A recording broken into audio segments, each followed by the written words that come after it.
It was estimated that the trade started about 1,000 years before the Silk Road was established in 139 BC when the Han Dynasty was in power. The Silk Road had several elements that were key to its success. Found there was metropolitan culture, foreign entertainment and sports, exotic styles and imported luxuries, tolerance and accepted foreign travelers, and foreign settlements. The envoys, the clerics, and the merchants traveled along the Silk Road, sharing and spreading ideas of politics, religion, and commerce. Foreign travelers included Turks, Uyghurs, Tocharians, Sogdians, and the Jews in the north comparing to the Chams, Khmers, Javanese, and Sinhalese. There were many Arabs, Persians, and Indians that traded there as well. Until the 9th century, all interactions were peaceful.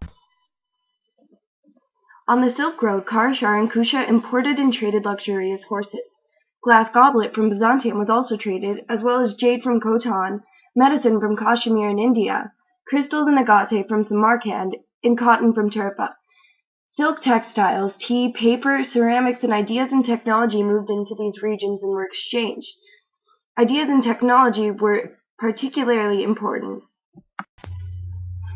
The northern route of the Silk Road ran through the treacherous Taklamakan Desert. The Taklamakan Desert was a very large and barren place. Luckily for the traders, there were a couple oases in the deserts with towns around them that they could resupply at. Besides the lack of water, sandstorms in the desert were also a big issue, as people could get lost in them or become suffocated by the sand in the air. Bandits were also a big problem. They would often lie in wait along the Silk Road and ambush merchant caravans. Merchants that were traveling the Silk Road would often travel in long caravans. Because of bandit attacks, merchants would often hire guards to protect their goods. For the most treacherous parts of the journey, local guides would be hired as navigators to lead caravans through the Taklamakan Desert.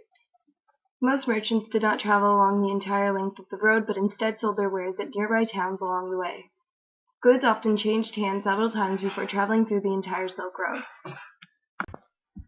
The northern route opened in the 1st century BCE. This route opened to put an end to the harassment of the old routes by nomadic tribes and facilitate the safe transport of troops and merchants.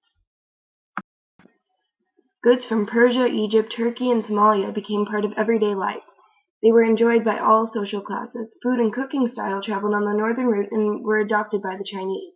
Also, fashion styles and clothing were transported on the northern route. Art and art styles were taken from different cultures, and also religion and religious influences.